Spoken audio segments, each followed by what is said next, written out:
contrário, porém a foto. Ok, estamos começando a semana de programação, no dia 8 de outubro de 2024. Hoje a gente vai ter aí uma sessão de 3 problemas, 2 mais fáceis, mais simples para quem está iniciando, e aí mais um problema sobre Startree, que o Ponto vai apresentar continuando aquilo que já tinha começado na semana passada. O problema dos 2 simples vai ser realizado por Alan, outro por mim. Então, como o Force está fora do ar por enquanto, ainda, né, eles tinham uma manutenção programada que vai começar às 5 da tarde e a manutenção não terminou ainda. A gente vai começar com o problema do Alan, que é do Webcover, daí depois eu faço o meu, que é do Forces também. Então, fica à vontade. Obrigado, mas vamos ver se funciona a apresentação tudo.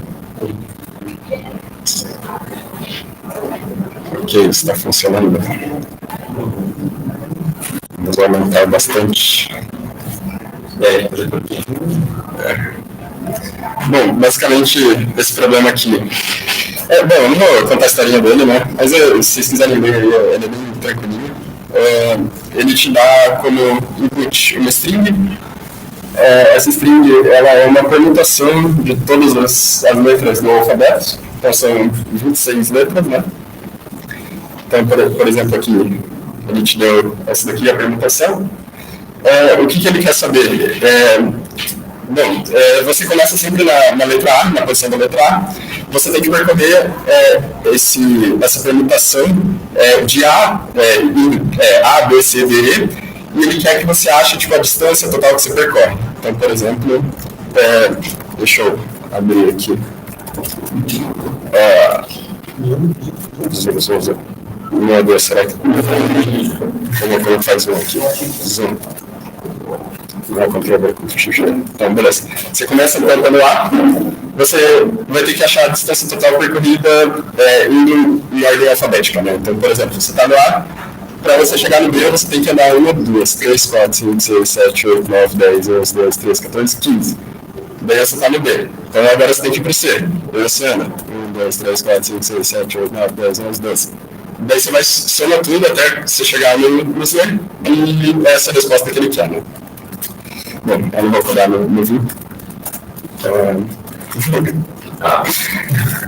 Qual que é o problema? Eu vou chamar só de B mesmo.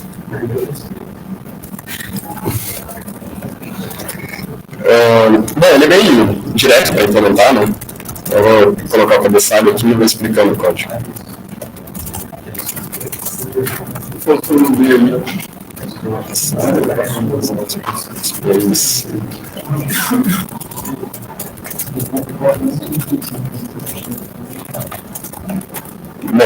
como eu falei, né, ele te dá uma string, então eu vou salvar um buffer aqui. O tamanho máximo dessa string... Agora eu vou colocar 26, né? Vou colocar 26. O tamanho máximo dessa string é 26, que é todas as letras. Tá bem legal aqui, né?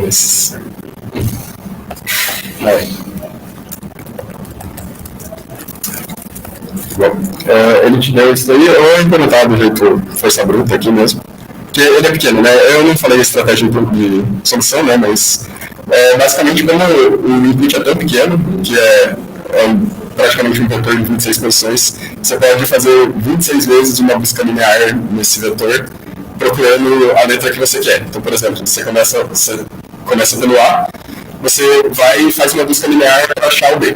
Aí você está no B, você faz outra busca linear para achar o C. Então, é basicamente essa a solução que eu vou fazer. E daí você vai somando, né, as diferenças entre os índices de cada um. Então, por exemplo, aqui seria 26, e daí para o B seria, eu acho que é 9. Você faria 26 menos 9 é a distância total que você vai percorrer entre o A e o B. Bom,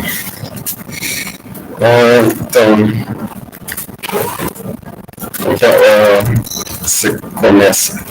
Primeiro eu vou salvar runs para ir somando o resultado. Eu vou salvar a letra que a gente está. Eu vou deixar como inteiro. E daí depois eu vou fazer uma soma para transformar em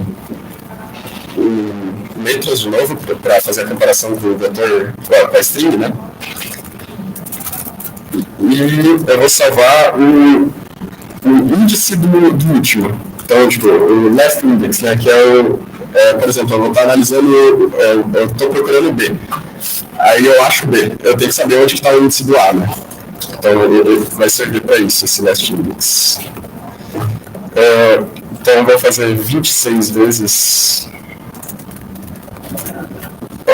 26 procuras, né? Então, vou primeiro procurar pelo A, depois pelo B, depois pelo C.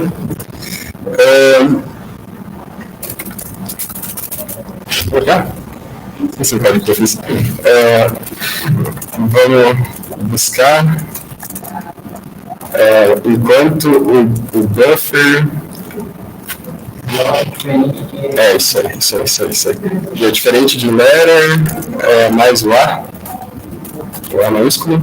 Então, enquanto a gente não achar a letra que a gente está procurando, a gente vai somando. A gente não precisa de nada aqui também, né?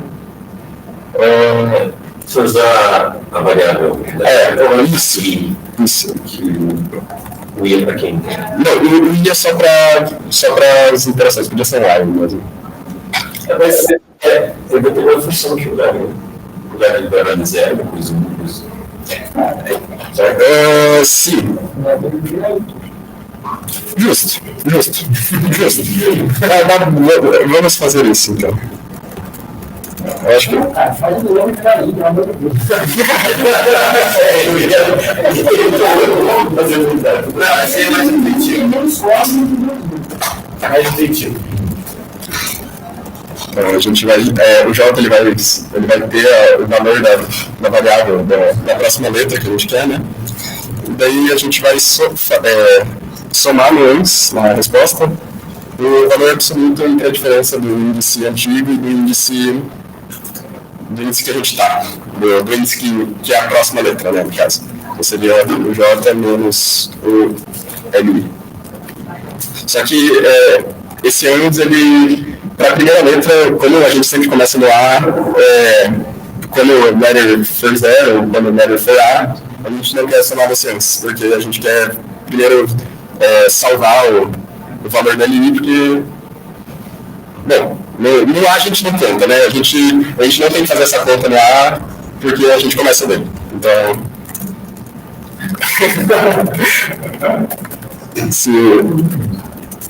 Então, se o letter não for zero, a gente soma isso aí. E daí, por fim, a gente coloca a última letra como o J que a gente acabou de achar. Eu posso só subir a posição lá também. No primeiro caso, só. Começa com o letter. Não é mesmo. O problema, na verdade, é que eu estou salvando o LI, né? Na primeira iteração.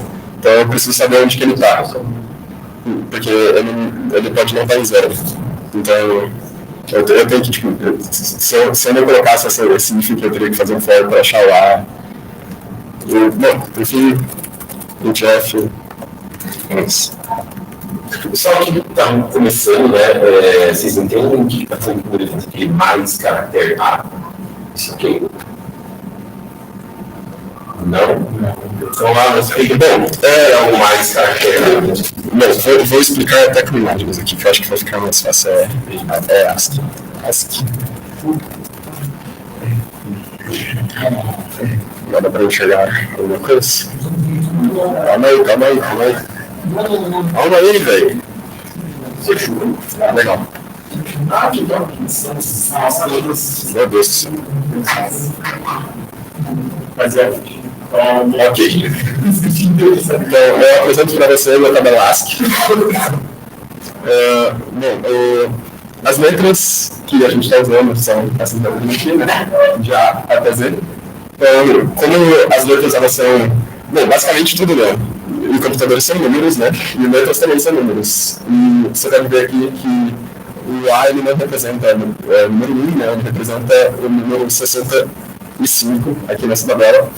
Então, quando você, por exemplo, aqui no código, quando eu estou lendo e salvando na variável do char, e ele leu o A, ele não está salvando por exemplo, ele está salvando justamente o número 65 aqui. E daí o Letter, quando eu salvei, quando eu inicializei ele aqui como 0, isso daqui é como se fosse só um offset da tabela ASCII. Então, se a gente vê aqui na tabela ASCII, as letras A, B, C, D, F, G, E, o alfabeto inteiro, eles estão em ordem. Então, a gente consegue somar o número do caractere A junto com esse offset para dar a letra que a gente quer. Então, por exemplo, aqui o letter começa como 0 e a gente está somando o caractere A. Então, o caractere A a gente sabe que é 65, o letter tem 0, então fica 0 mais 65, que dá o caractere A. E daí a gente verifica se ele é diferente do caractere que está lá na string. Faz sentido? É confuso porque acho que a ideia mais intuitiva seria você ter a variável com o valor 65 e depois subtrair o A em origem como você deve somar. Mas aí é a cabeça do algo do jeito. O que dava para fazer também, se ficasse muito confuso, era inicializar ele como A mesmo, né? E daí você pode ir somando também. Tipo, isso daqui, como o L é um número, o resultado dessa operação aqui seria B depois. Então, é basicamente todo número. Você pode. Bom, você define aí algum jeito que você acha mais interessante de fazer. Eu gosto de fazer assim, porque para mim fica mais claro. Que você deixa tipo, a preocupação de virar o caractere, então não só aqui no final. E é isso. Bom, é esse código. Tá, alguma dúvida? Tudo certo? O Charbon, ele faz? O Charbon é um vetor de caracteres, né? Então, a gente recebe uma string de 26 caracteres, que são entre A e Z. O Charbon ele só salva. Ele é tipo ele é um vetor, ele é um monte de caracteres um do lado do outro E são esses caracteres. Isso. Por que você colocou o 30? O 30 é só para ter um espacinho a mais. Porque, tipo, quando você lê com string, ele coloca, por exemplo, um /0 no final. Então, se eu colocasse aqui 26, exatamente o número de caracteres que você esperaria, aqui daria um erro, porque a string em si, ela sempre termina em /0. Então, ela é, tipo, assim, a string em si. Você tem todos os caracteres, os 26 caracteres, e mais esse /0, que ele também é um caractere só, mas ele ocupa um espacinho ali. Então, o 30 é só uma margenzinha ali para não dar erros assim, esquisitos. Mais uma coisa? Comparar o inteiro do caractere. Então, o caractere ele é um inteiro, né? Ele, que nem eu tinha falado aqui na tabela ASCII, o A ali, ele é lido como inteiro. Tipo, no código você não, tipo, ele só finge que é um caractere, assim. Bem na realidade ele é um inteiro. Então, na verdade, nesse código, nesse caso, você não está fazendo uma comparação dele char com inteiro, você está fazendo uma comparação de char com char, né? Por quê? O que está acontecendo ali? O FJ é uma posição do buffer, ou seja, é um dos caracteres, um dos char.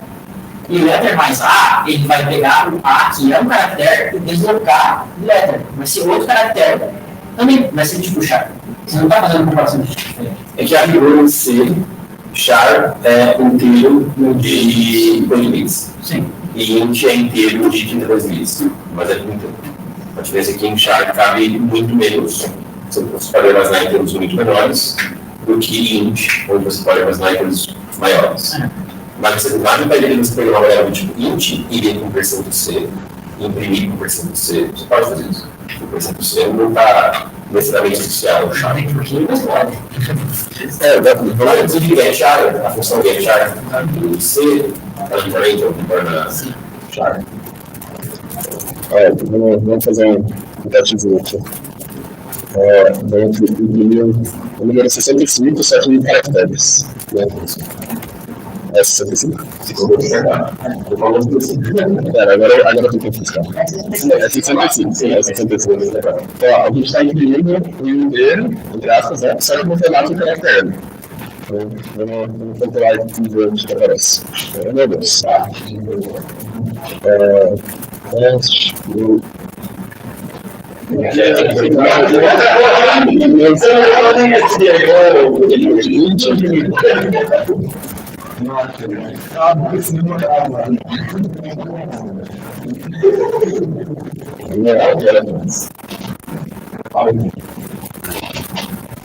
Eu barra ele, mas vai girando. Tem lá. Isso a gente adicionando, se a gente colocar, por exemplo, 66, 67, ele vai colocando o respectivo da tabela ASCII aqui.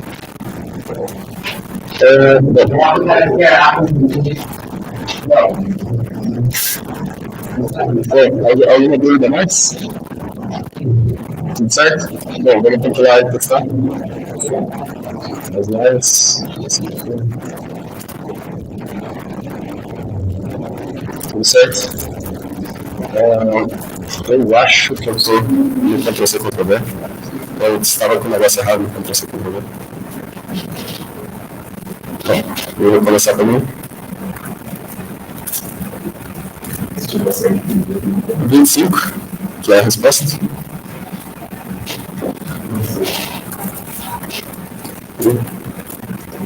223, que também é a resposta. Vamos jogar.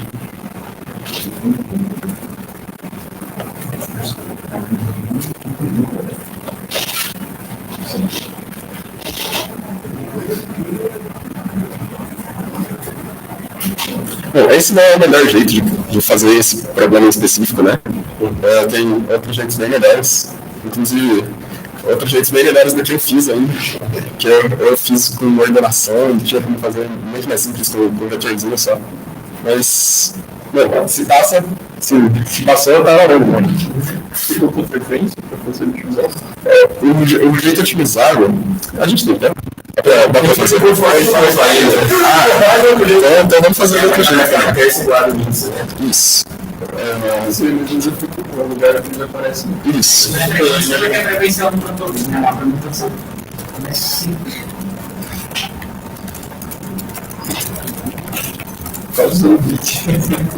Não precisa. Não vai precisar de meus mas tudo bem. Pois é.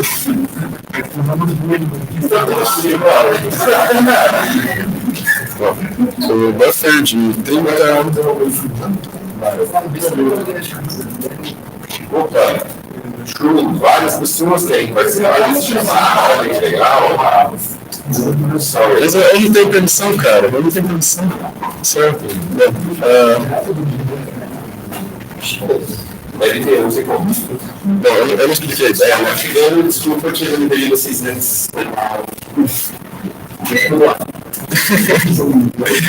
eu não. Tá difícil. Oh, meu Deus. S. Buffer. Então, a ideia desse daqui é. Bom, a única coisa que você precisa saber é os índices onde estão cada uma das letras, né? Então, o que a gente vai fazer é a gente vai salvar num vetor e salvar em cada posição do vetor. Então, o vetor na posição 0, por exemplo, vai ser o A. O vetor na posição 1 vai ser o B. O vetor na posição 2 vai ser o C. E a gente vai salvar em cada uma dessas posições o índice onde esse caractere aparece. E daí o que a gente vai fazer depois é a gente vai percorrer esse vetor subtraindo o... Deixa eu pensar. Isso. Então a gente vai fazendo as distâncias relativas entre A e B. Bom, como a gente vai ter salvo os índices, a gente consegue fazer a distância relativa entre eles só vendo o anterior.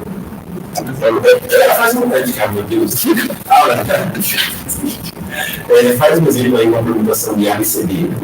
Vamos fazer um exemplo. Então, é ABCD, a gente vai fazer sei lá, BCAD. Então, no vetor, Não, supor que esse daqui é o vetor aqui embaixo. Então, no vetor dessa permutação aqui, a gente vai ter que o A está na segunda posição, o B está na 0ª posição, o C está na 1ª posição e o B está na 3ª posição. Daí, o que a gente vai fazer? Bom, a gente já começa em A, né? Então, a gente já está aqui. A distância entre A e B é justamente a diferença entre esses dois números, que é 0 e 2. Daí a gente está no B agora. A distância entre B e C é justamente a diferença entre as posições entre B e C. Então a gente vai montar esse vetor aqui com os índices e a gente vai percorrer linearmente ele, vendo justamente o de trás e vai somar a resposta. Então, por exemplo, a gente inclui no A, né? Porque a gente já está no A. Então a gente vê o B. Qual é a distância do B do A? É 0 menos 2 absoluto, então é 2. Daí a distância do C para o D é 1 menos 0 absoluto. Do B para o C é 3 menos 1 absoluto. Então é basicamente essa a ideia do algoritmo. Ele é mais eficiente do que o outro, falar de complexidade também, né? Porque esse daqui, você cobra 26 vezes e esse daqui tem potencial para rodar também 26 vezes. Então você estaria fazendo um algoritmo quadrático, né, no tamanho da entrada, que seria 26, que nesse caso é pequeno, né, mas em outros casos poderia não funcionar.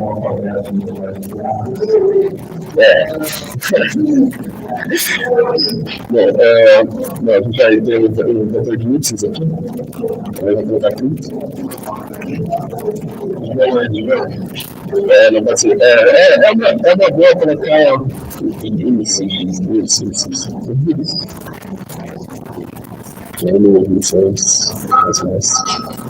Então, o que a gente vai fazer? A gente vai salvar na posição do vetor de B. A gente vai salvar o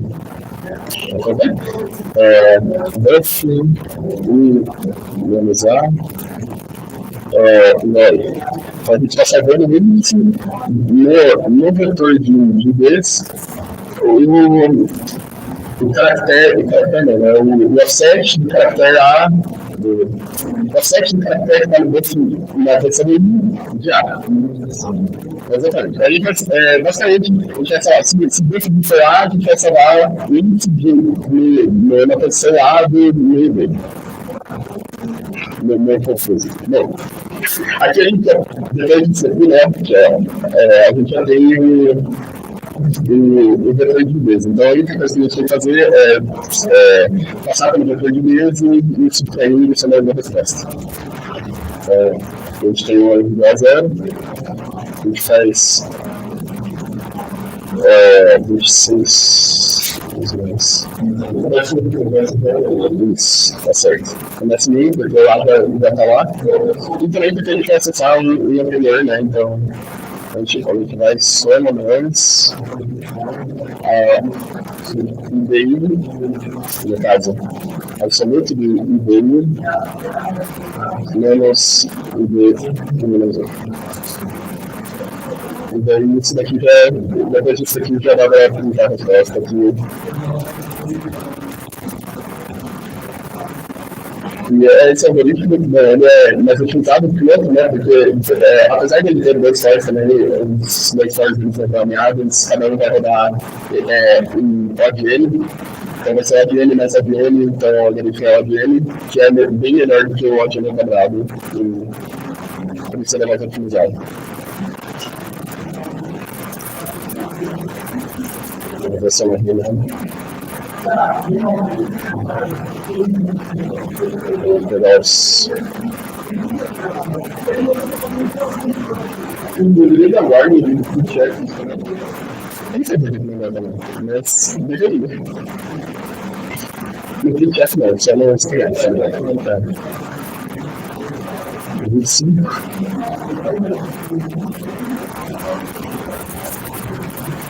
E 53.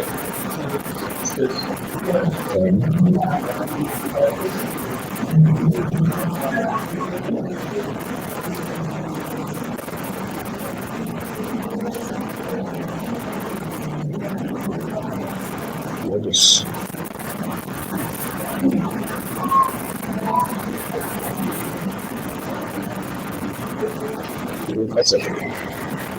E é isso. Muito bom. Obrigado a todos, o nosso convidado. Bom, deixa eu apresentar aqui rapidinho. Não quero tomar muito tempo. A gente está com esse problema aí do Brute Forces que está fora do ar, né? Já era para ter voltado e não voltou ainda. Então, eu vou só codar o meu problema, mas não sei se vai dar para submeter. O problema que eu ia apresentar, que eu vou apresentar, é mais um do TFC. Então, já que a gente está tendo várias pessoas aí chegando no clube de programação e a gente quer incentivar todo mundo a participar do TFC esse ano, que vai estar muito legal. Então, eu vou procurar aí nas próximas oficinas escolher dos problemas fáceis e de nível médio, problemas do TFC, né, fazer eles aparecerem aqui um pouco na oficina, que é para a gente poder já aquecer aí o clima para o TFC desse ano. E esse problema do TFC, ele foi, na minha opinião, o segundo problema mais fácil do TFC do ano passado. Eu não lembro se ele foi o segundo mais feito, não foi o segundo mais feito, né? Mas, na verdade, ele era o segundo mais fácil. Tá? Então, qual que é a ideia aqui desse problema? Então, você tem uma sala de aula de pinguins, e esses pinguins sentam em carteiras numa fileira única, certo? E essa fileira aí é numerada de 1 a N. E aí, em cima da carteira de cada pinguim, pode ter um alvo ou não. Então, em cima, isso você identifica aqui na entrada por um 0 ou por 1. Então, por exemplo, aqui eu tenho uma sala de aula com 6 pinguins, e aqui na fileira dos pinguins, eu tenho um alvo na carteira 1, não tenho alvo na carteira 2, não tenho alvo na carteira 3, tenho alvo na carteira 4, tenho alvo na carteira 5, não tenho alvo na carteira 6. Tudo bem? E aí os pinguins estão brincando no meio da aula, porque a aula está muito chata, eles estão brincando de atirar papelzinho. E eles só podem atirar papelzinho para frente, eles não podem atirar um papelzinho para trás, né? Se você já viu um pinguim na vida, sabe que o pinguim é meio desengonçado assim para virar. Então, eles só atiram um papelzinho para frente. A ideia é quantos alvos diferentes cada pinguim pode acertar. Então, o pinguim que está ali de cara com o professor, né, na primeira carteira, ele não tem, ainda que ele tenha um alvo na carteira dele, nenhum pinguim acerta o seu próprio alvo, então ele não tem alvos para frente dele que ele possa acertar. Já os pinguins das carteiras 2 e 3, então a resposta aqui, né, para o pinguim da carteira 1 é 0. Já os pinguins das carteiras 2 e 3 podem acertar o alvo na carteira do pinguim 1, por isso que a resposta para eles é 1 e 1. E veja que mesmo o pinguim na carteira 4, ainda que tenha um alvo na carteira dele, ele não pode acertar esse alvo. Então a resposta para ele também é 1. Agora, para o pinguim na carteira 5 são 2 alvos, né? Ele tem o alvo lá da carteira 1 e da carteira 4, que ele pode acertar, e o pinguim na última carteira tem 3 alvos à sua frente.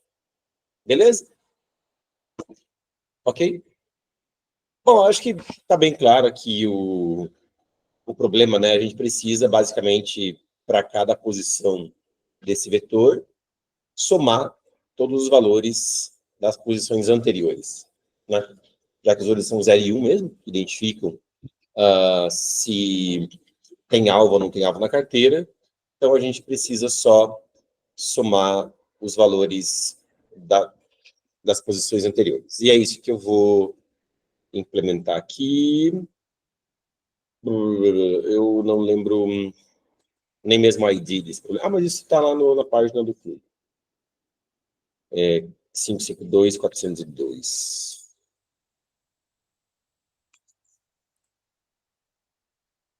Mas eu acho que eu tenho eu gosto de usar esse outro essa outra configuração do Emacs aqui, que eu botei no alias, chamado EMM, tem a fonte maior. Aí eu tenho que alternar aqui para ficar melhor ali na projeção.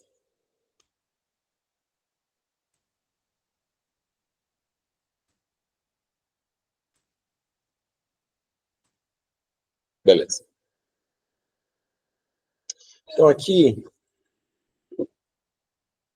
nosso cabeçalho padrão de C++, né? Ainda que eu não vá usar nada da STL, nada de C++, se eu trocasse essas duas linhas simplesmente por um include stdio.h, funcionaria perfeitamente meu código, mas cabeçalho é uma coisa que em programação esportiva, vocês vão ver que os times mais competitivos vão fazendo assim, vocês vão tendo um cabeçalho meio que acordado entre o time, às vezes é um cabeçalho até grande, assim, com umas coisas de template que o time gosta de usar, que você não vai perder tempo no começo da prova digitando esse cabeçalho inteiro, mas vai chegar ali algum momento da prova em que alguém do time vai aproveitar que a máquina naquele momento está ociosa e vai, por exemplo, escrever o cabeçalho.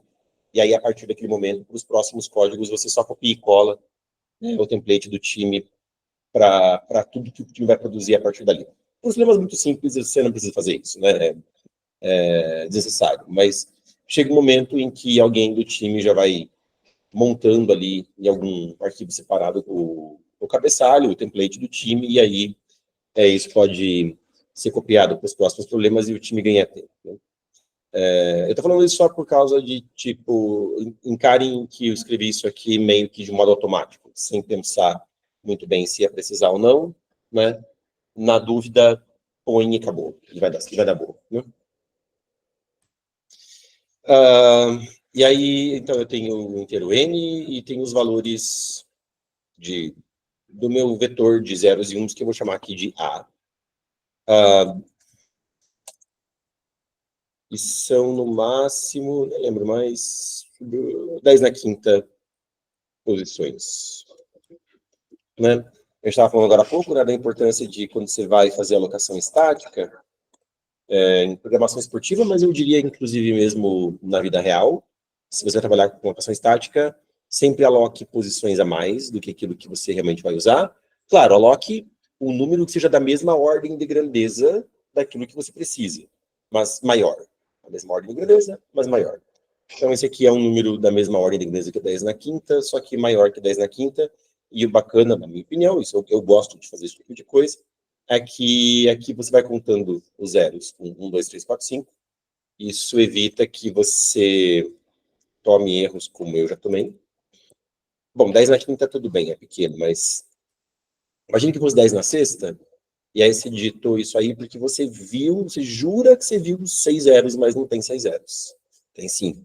Ou pior, às vezes tem problemas aí que a gente tem que fazer operações módulo 1' P, que é 10 a nona mais 7, 1 bilhão e 7. Aí você vai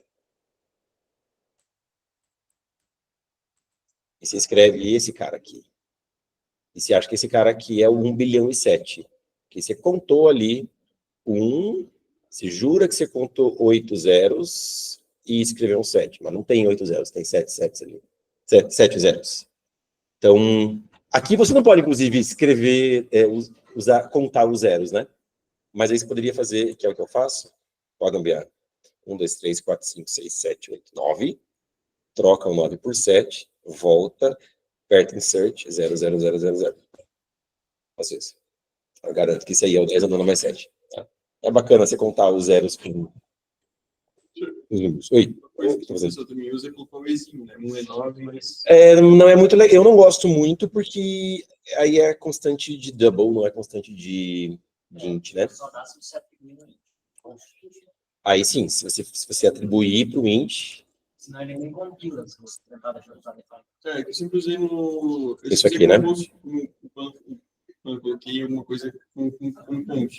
Só que agora que eu fui pensando, eu nunca coloquei, tipo, define max, tipo, em vez de colocar você não poderia fazer define p, 1 é 9 mais 7. Isso de jeito nenhum, porque isso aqui é uma constante double, e você vai querer usar o p em contexto inteiro, vai dar ruim. né? Mas aqui, beleza, porque vai ser feito o casting para atribuição de IP, aí uma vez atribuído IP, ele vai ser usado como inteiro. Sim. Por quê? Porque dá diferença na operação do compilador. Um define? São diferentes se você usar um texto constante. Pelo fato de ser um inteiro que foi atribuído que é uma constante, né? Que não muda de valor. Então, tipo, usa na declaração constant mesmo. Tipo, tem diferença de performance se você não botar o constant. Sim, claro. Mas define é uma coisa que é resolvida em tempo de compilação, certo? Sim. Então, define, assim, não tem problema usar define em relação a usar define, ou em relação a usar constant, acho que aí vai depender do contexto mesmo. Né? Enfim, mas a questão aqui era o Max, né? A gente está enrolando para poder Voltar para o force. Para poder voltar a coisa. Então tá, eu vou ler aqui os valores. Eu vou fazer de dois jeitos esse problema, tá?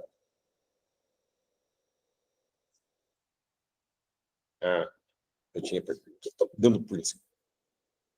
Gente, meu notebook ele tá muito ruim. Tem várias teclas que não funcionam mais. Agora não é só mais o seta para baixo. Tá complicado. Então, eu vou ler os inteiros.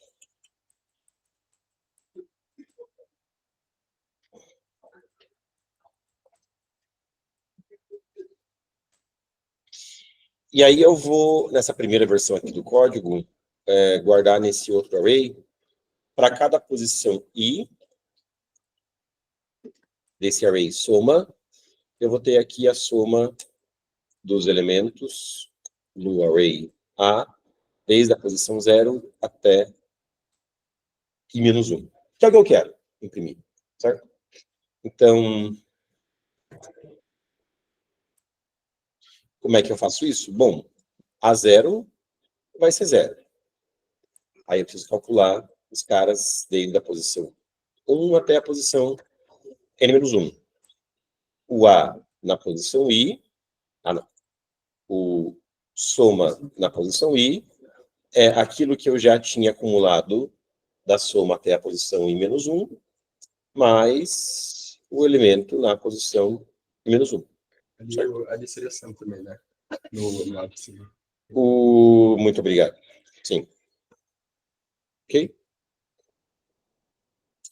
E isso aqui é o que eu imprimo, inclusive. Né? Então, esse array sum é o que eu imprimo. Tá?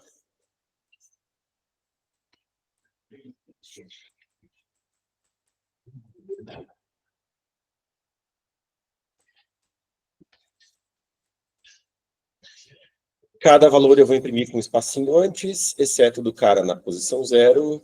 Eu gosto de fazer isso desse jeito, né? Então, se o i não é 0, eu imprimo espaço, senão eu imprimo string vazia. Ok? Tinha um ternário no barra N também. Já fez com espaço no barra N agora. Não, é porque, assim, o barra N eu posso printar ele depois e tá tudo bem. A questão é que o espaço é que eu não posso printar no começo. Eu não posso desprintar, então eu teria que imprimir o elemento da posição 0 separado e aí imprimir os demais elementos dali em diante. Isso eu acho feio. Ele não dá mais erro de você printar mais espaço no final. Não coisa fácil, não. Então... mas há pouco tempo atrás, na maratona e no Bcrowd ainda, se você não imprimia os espaços certinho e o barra N certinho, você tomava um presentation error, erro de apresentação. E no Bcrowd ainda continua valendo isso, mas na maratona não vale mais. Claro, aqui... Não tem presentation. Claro que isso aqui não pode, né? Daí os números vão grudar tudo. Então, um espacinho tem que ter. Deixa eu compilar. Submeter não vai dar, né? Então, como é que é o terno aqui? Tem um jeito mais econômico. Faz sentido, pessoal? Faz sentido? Tudo certo? Entendeu? Alguém entendeu alguma coisa? Entendeu? Ternário é só um jeito de... Olha, eu vou imprimir uma string. Qual string? Bom, depende do valor de i. Se for diferente de 0, eu vou imprimir a string espaço, senão a string vazia. Você podia tranquilamente escrever isso aqui no if também, tá? Algo do tipo, se printf espaço, se não faz nada, na verdade. E aí aqui você imprime o valor que tá. Beleza? Então dá pra fazer com if também, tô na mesma. Ok? Nossa. Nem precisa de array. É a segunda versão. Sabia que essa é a segunda versão. Aqui agora há pouco. Queria fazer duas versões.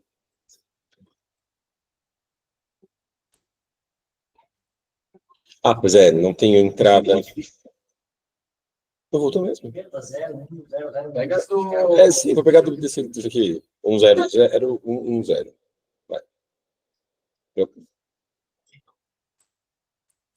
Tem que colocar o número de 6. Falta o 6. Ah, meu Deus, não era. Volta. Beleza. Então, bateu. Compilou, bateu os testes, está funcionando.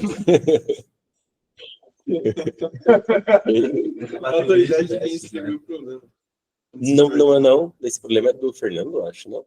Não, quem deu a ideia dele foi Pedro, quem escreveu isso aí foi eu. Ah, você? Ah, legal. É, mas quem fez a ideia de colocar os quesitos foi eu. Ok. A collab aí do Pedro com o Thaís. Bom, vocês percebam que muita coisa aqui é meio que inútil do ponto de vista de código. Não faz muita diferença, na verdade, para esse problema. Mas a gente não precisava guardar as coisas em arrays aqui, né? Nem o A, nem a soma. Porque para calcular a soma na posição I, eu só preciso do último valor da soma e do último valor que foi lido. Eu não preciso guardar todo o histórico das coisas que eu li antes e das somas que eu calculei antes. Então, eu podia fazer isso aqui só com duas variáveis, né? Sem precisar ficar guardando o histórico das coisas. E é o que eu vou fazer agora na nova versão do código. Então, versão 2.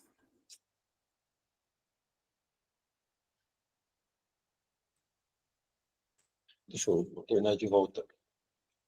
Vocês enxergam bem? Sim? Sim, né? Então, vou alterná-la.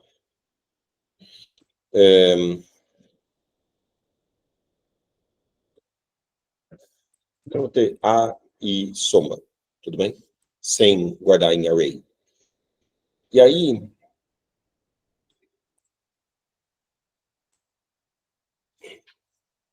a minha soma vai começar com 0.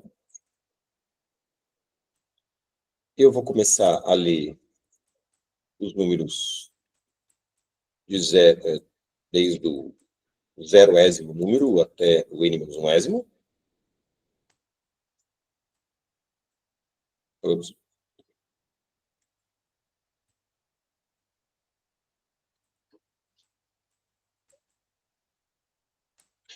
E para cada número que eu ler, eu vou acumular o valor que eu li na soma, certo?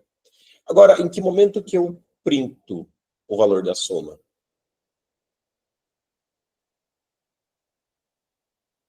E aí? Eu tenho que imprimir o valor da soma a cada passo, né? Porque aqui, como eu não vou guardar as coisas, eu tenho que calcular e já imprimir. Tudo bem?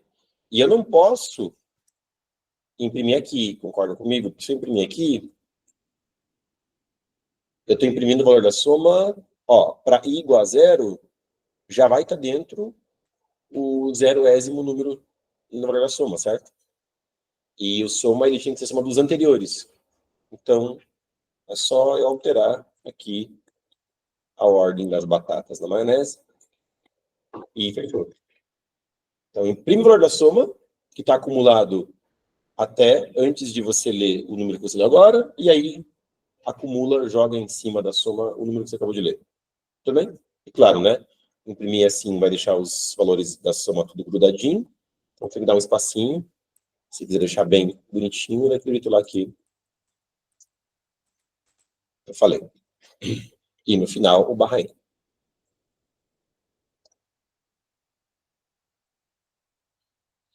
Beleza? Alguém quer falar alguma coisa? Perguntar?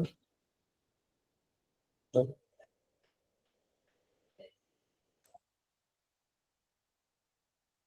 Compilou? Botou, professor? Não. E deu certo. Beleza? Bom, eu não vou submeter, mas do problema que eu ia mostrar era só isso, né? Ainda assim, um problema mais simples mesmo. E agora a gente vai dar continuidade à oficina com a apresentação do terceiro voluntário da noite. Né? Hoje é uma oficina bem rica, né? A gente estava com falta de voluntário, não com excesso. O Con que vai continuar falando de SegTree aí pra gente, como ele começou na aula passada. Então é isso, eu vou desconectar aqui tudo e beleza. É isso. Resumo, cara. Não vai Desmutou. a gente vai resolver basicamente o mesmo problema selecionado para a semana passada, que não deu tempo de fazer, só que a gente não vai usar SegTree, vai usar Policy Based. Isso aí. E daí, só para fazer uma revisão, a gente tem diferentes tipos de estruturas de dados no STL padrão, que a gente usa em C++. Uma delas é o vetor mesmo, que ele vai ter um monte de... É como se ele armazenasse um monte de elementos na memória, uma posição atrás da outra. Então, é como se aqui fosse a posição 0 da memória. Também é pequeno, né? Aqui fosse a posição 0 da memória, e na posição 1 da memória ele guarda o próximo elemento e ele vai fazendo um atrás do outro. Esse é o vetor, que a gente vê lá no primeiro período. Aí, tirando o vetor, no C++, a gente também tem um map, que o map ele vai fazer um esquema de chave-valor. Então, é como se ele tivesse... Dois vetores fica feio falar, mas é como se ele tivesse uma chave, e essa chave, ela... Dá para ver? Dá. E essa chave, ela indica um valor. Então, por exemplo, a gente tem a chave 2, a chave 3, a chave 5, e cada uma dessas chaves vai ter um valor. Aqui, por exemplo, na chave 2, poderia ter o valor 1. Por que eu falei isso, eu não sei, mas é basicamente para indicar que essa chave também pode ser string. Então, você quer um map que tenha a idade de todas as pessoas dessa sala, por exemplo. Você pode colocar, sei lá, Alan, e daí quantos anos você tem, Alan? 14. Aí, se você quiser saber a idade do Alan, você vai lá no map de idades, na memória do Alan, e daí o valor aqui vai ser o valor dado aqui por essa chave, que seria 14. E daí esse é basicamente o map que a gente usa em C++. Aí, tirando o map também, a gente tem o set. E o set, a principal vantagem dele é que quando você coloca um elemento, você coloca ele de forma ordenada. Então, por exemplo, a gente...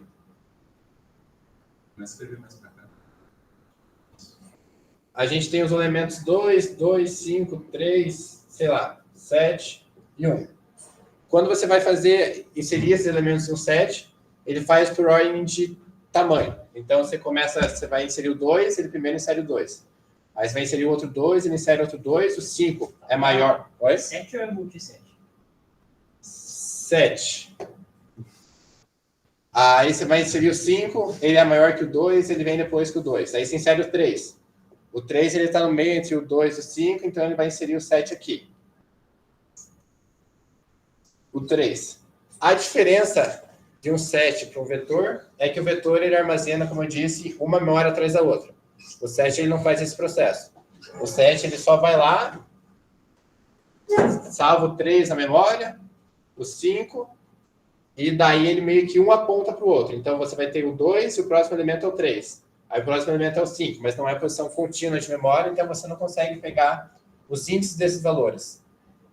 E daí, com isso, e além desse cara, também tem o multiset, que eles tinham comentado, que você consegue também repetir valor. A única diferença para o set e para o multiset é que você consegue repetir valor, mas a ideia é a mesma, é você salvar já ordenando. E daí, como eu tinha comentado, esse cara aqui você não consegue, por exemplo...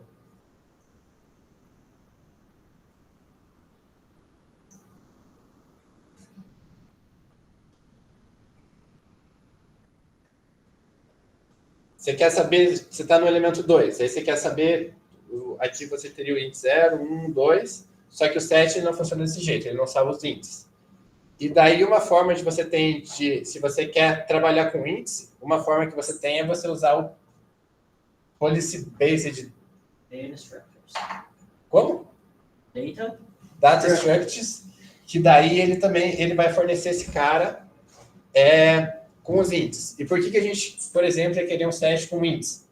A gente, por exemplo, sei lá, vem o número 4, e a gente quer saber quantos elementos tem maiores que esse número 4.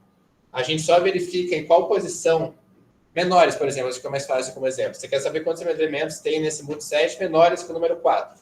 É como se você fosse inserir o número 4 aqui, e esse número 4 seria inserido no índice 0, 1, 2, 3, 4, o índice 4. Então, basicamente, a quantidade de elementos que tem menores do que 4 são esses 4 aqui, que é o índice 3 mais 1, porque sempre começa em 0 por padrão.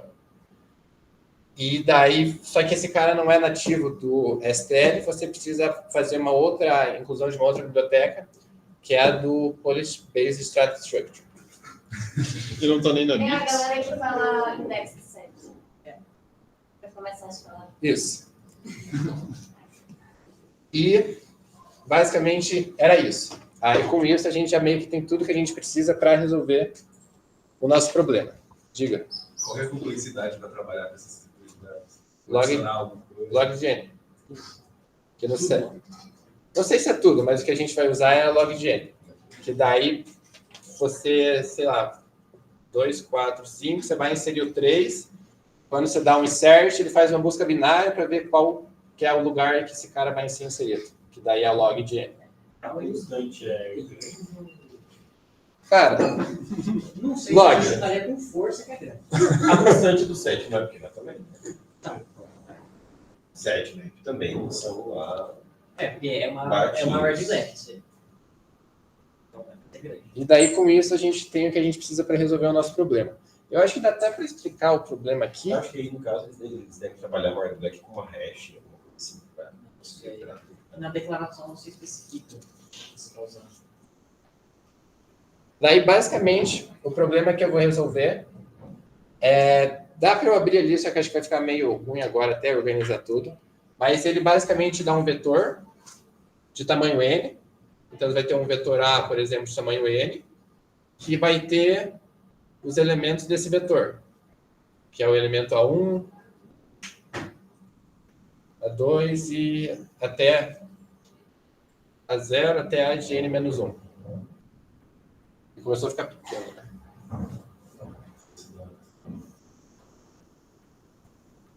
A de -1. E daí ele te dá esse vetor, ele quer saber quantos pares de índices de J existem, e daí ele lá te dá uma função. Ele quer saber quantos pares de índices existem que satisfazem a função f de 1. Eu vou escrever mais para lá para ficar melhor, não. 20.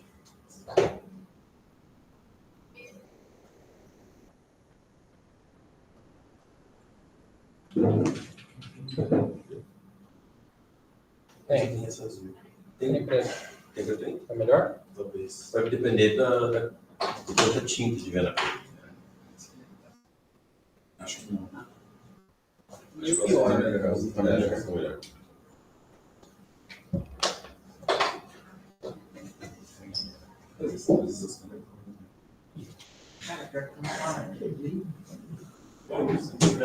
Mas tá boa, tá tudo certo.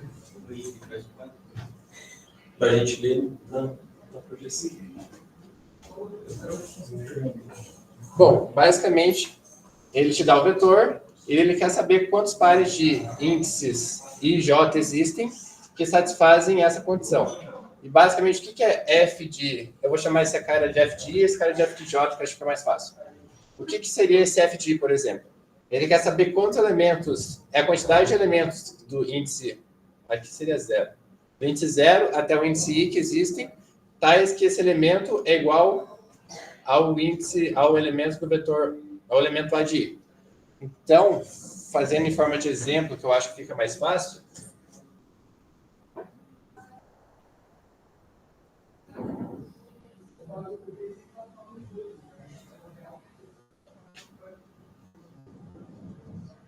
é como se a gente tivesse esse vetor e o meu i fosse aqui 0, 1, 2, por exemplo. Ele quer saber quantos elementos existem nesse subintervalo aqui. F de i é basicamente quantos elementos existem nesse subintervalo, tal que o elemento seja igual a esse número 2. Então, nesse caso, seria f de 0,2,2, que é o intervalo do índice 0 até o índice 2, a quantidade de elementos nesse subintervalo seja igual a 2. Que nesse caso seria 2, porque tem esse cara 2 aqui e esse cara 2 aqui. Daí o f de j segue a mesma lógica. Esse cara aqui, ele quer saber a quantidade de elementos nesse intervalo que seja igual a 7. Só que nesse caso é só esse próprio número 7, então a quantidade de elementos é 1.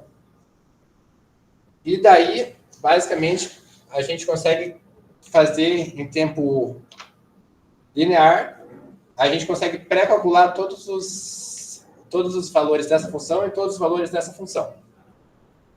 Porque daí, a partir do momento que a gente tem todos os valores dessa função e todos os valores dessa função, é só a gente interar todos os valores do vetor de f de j, e para cada valor de j, eu verifico quantos índices menores do que j no vetor de f de i que satisfazem essa condição aqui.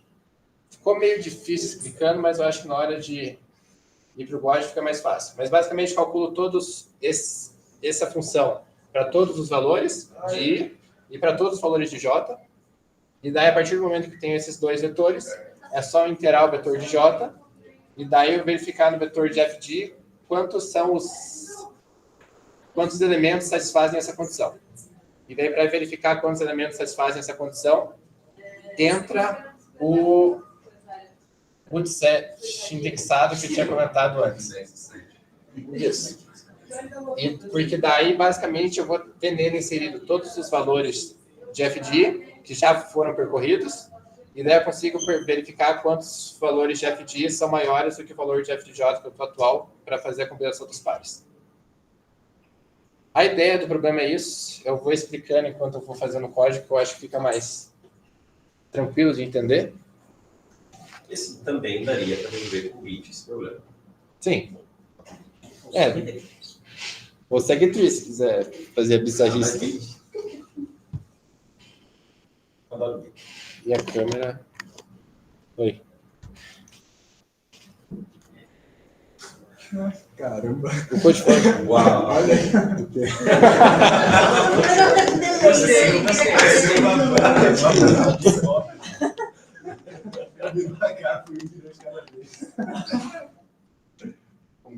O Code Force não voltou. Não. Mas basicamente... Ah, não estou compartilhando.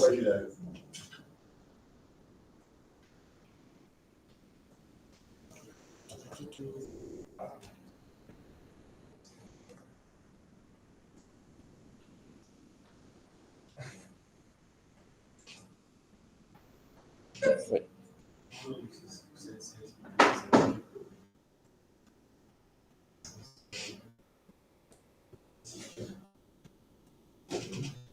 Aí aqui no cabeçalho eu tenho o include padrão que a gente faz, que os ateus tinha comentado antes, só que eu preciso desse include também das estruturas de dados adicionais que eu vou utilizar, que é esse Policy Based Data Struct. E daí eu vou usar dele o index multiset, que foi o que eu expliquei para vocês agora há pouco. E daí, partindo para o código, eu consegui aqui um fake code forces para ver as entradas do problema. Mas daí, basicamente, a entrada vai ser o número de elementos do vetor e a quantidade de elementos e os elementos do vetor.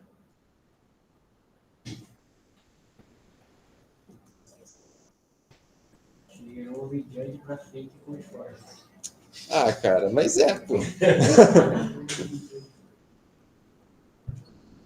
Mas ele não vai ser perfeito, porque ele manda por força. É só para ver os casos. Né? Mas você consegue ver os casos pelo menos, né? Então recebo a quantidade de elementos. De onde que chega os enunciados de cada ITS? Você não botar lá. Não, mas acho que isso. Mas ele enunciados, tem- ele já tem gravados, né? Porque ele não opera. Sim. Então, aí Ele deve ter encaixe.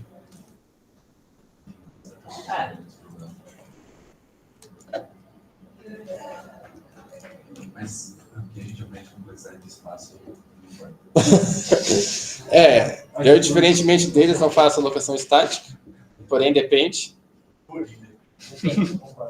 Mas, em geral, eu costumo usar vector mesmo, porque, pô, mais simples, né? a chave, você vai fazer uma linha para a chave. Ah, cara, deixa a chave lá. Daí eu preciso, em primeiro lugar, calcular o FDI, o FDI e o FDJ que eu tinha comentado.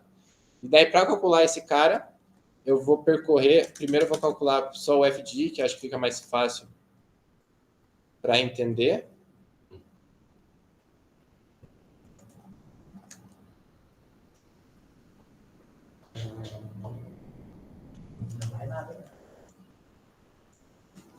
Pessoal, acho que a gente tinha que fazer uma campanha aqui no clube contra cold shaming. O quê? Cold shaming. Fazer as pessoas se sentirem constrangidas pelo jeito que elas codam. Tirando quando eu ninguém fica constrangido. Você merece, você merece. Aí... É o que ele vai continuar fazendo detalhe do Chile. Desculpa, eu coloquei para continuar. Aí... Calma aí, que eu me... Aí, eu vou usar o map também, que eu comentei agora há pouco, porque nele eu vou usar ele para calcular, basicamente, o FDI. Como, quando eu estou na primeira posição do vetor, não tem nenhum elemento à sua esquerda, então não vai ter nenhum elemento no intervalo de 0 até i igual a 0, que seja igual a de 0. Não tem, Oi? não tem um que é ele mesmo? Só tem ele mesmo. Ah, tá. Só tem ele mesmo. Então... Calma aí que eu esqueci como que... Diferente aí, mais fácil. Calma aí. Aí, basicamente, eu faço a frequência do... A frequência do elemento que eu estou usando. Mais um.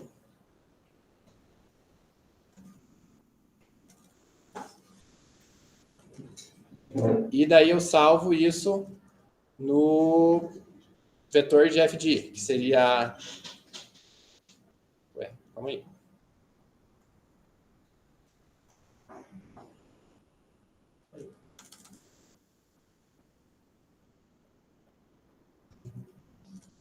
Basicamente, eu acrescento 1, quer dizer que ele está aparecendo mais uma vez, dos elementos da minha esquerda ou igual a eu, e daí eu adiciono esse valor que vai ser o resultado do FDI que eu vou querer. E daí, com isso, eu tenho calculado o FDI, é só dar um Ctrl+C, Ctrl+V para calcular FDJ. Só que eu preciso dar um clear no map para eu zerar todas as quantidades de elementos que já foram percorridos. E eu também... Só que daí no J é diferente porque ele vai de J até N-1.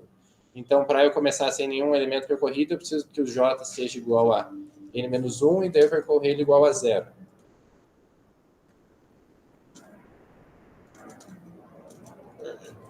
Ali. Pô, eu vou sempre fazer isso.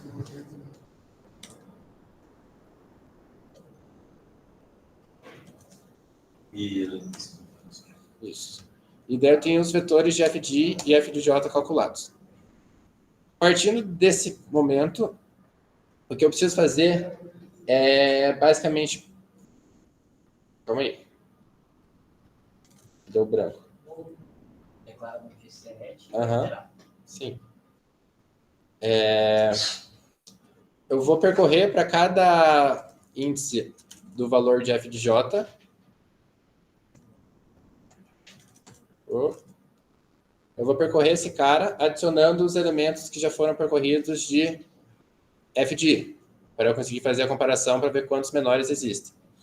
Então, basicamente, como I tem que ser menor do que J, eu faço esse include depois que eu verifico quantos são os valores possíveis.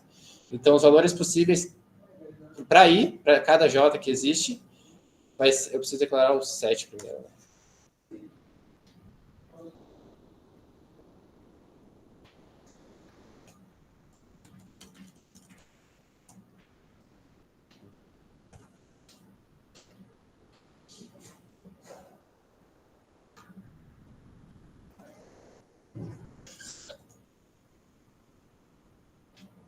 Então, para cada J, a quantidade de pares JI que eu posso fazer vai ser o índice do meu elemento no multiset menos o final dele, que nem eu tinha comentado aqui antes.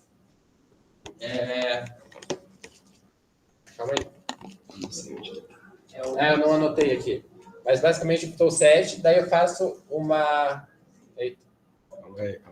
Tá. Aí, por exemplo, tem o multiset. Eu melhor apagar. Oi? Aí Tem como aumentar? tem o PN fixar. O PIN. Aí vamos supor, aqui eu tenho basicamente valores de F de I no set, e eu descobri o meu valor de F de J para o J que eu estou percorrendo. Que seja 3, por exemplo. Aí, para eu descobrir a quantidade de FGs existentes maiores que J, basicamente eu pego o índice que esse cara ia ser inserido no set e diminuo do final do vetor. E daí, com isso, eu tenho a quantidade de Is que podem ser pares do J que eu estou percorrendo. E daí, trazendo isso para o código, basicamente é o tamanho do multiset que eu tenho, menos o vetor menos a posição que ele seria inserido. E daí, o multiset ele tem um cara especial, diferente do set, que ele tem esse order of key. Que daí, basicamente, esse order of key, ele vai pegar a posição em que o elemento seria inserido no multiset que eu estou trabalhando. E eu estou dando mais um só para ter garantia que ele sempre vai pegar o próximo índice e não o que eu estou. Você consultar ele próprio, como o multiset ele tem repetição de valores, ele sempre vai retornar o primeiro índice que aparece o valor. Você quer o primeiro do próximo, você quer onde ele ir e entrar. E daí depois eu insiro o valor de F de I para ele ser utilizado nas próximas consultas.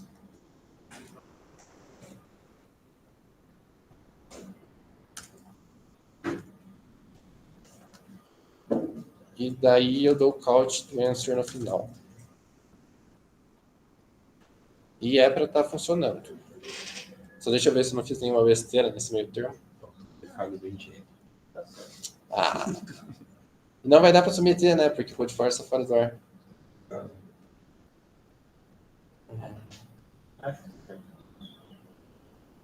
Tem alguém que utiliza... alguém deve ter, mas... Perdão, não era essa a pergunta, mas tem alguém que na prova oficial da maratona utiliza essa estrutura? Tipo, é permitido pelo... Sim. O G++ suporta.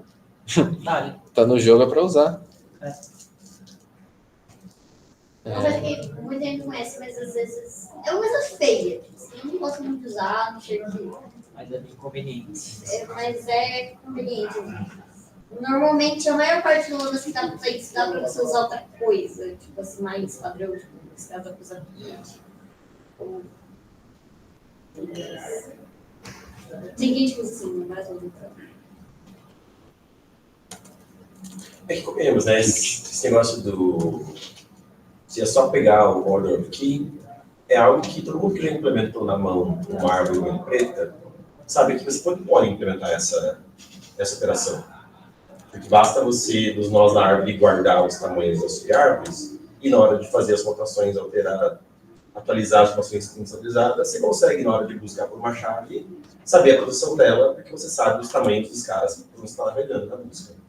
Então, é algo que não vem implementado na STL do C++, lá na implementação do set, mas Poderia vir. É um absurdo, assim.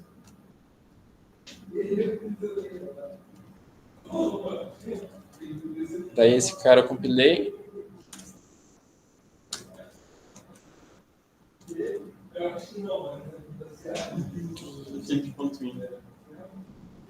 Oito, era pra ser 8?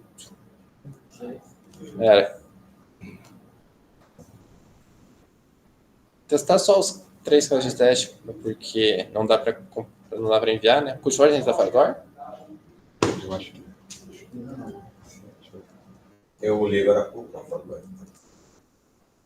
Eu não cheguei. Off. Oi? Cara, de várias. Cara, nada. Vou ficar quieto. 0. Bateu com os casos testes. Talvez se eu fosse enviar, daria um time limit. Nesse caso não, mas certamente no dia, se eu fosse enviar, ia dar um time limit. Mas passou no teste, passou, né? E é meio confuso esses problemas que se tratam de índice, assim. Mas dá para fazer com essas outras estruturas, fica bem mais fácil que você fazer a SegTree que eu apresentei a aula passada. E também dá para fazer com BIST e com outras alternativas. E é isso. Legal ter repertório, né? Uhum. É bacana você ter repertório, conhecer isso aí, conhecer BIST, conhecer SEG, que sabe Deus o que a tua cabeça vai conseguir conceber no dia da prova. E assim, aquilo que ela conceber, fechou as contas, você conseguiu codar, vai, acabou. Ah, mas podia fazer com BIST também, podia, não, cara. O que importa O que importa é o balão. Então, o balão está na mesa, é isso aí. É E isso. para nós problemas, soluções com uma estrutura vão ser mais intuitivas ou vão vir à tua cabeça mais intuitivamente do que com outras estruturas. Né? Gabriel, cara, fenomenal, muito bom mesmo. Parabéns, agradecemos aí de coração as 2 semanas que esteve com a gente. Tentei. Valeu, vamos aplaudir, pessoal, nosso...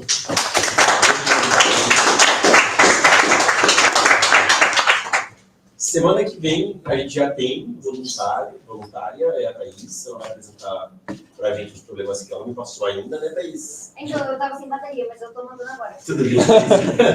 Mas eu já vou colocar na página, tá? Dessa vez. Se eu não colocar aí, vocês me cobram lá no grupo do Telegram, por favor.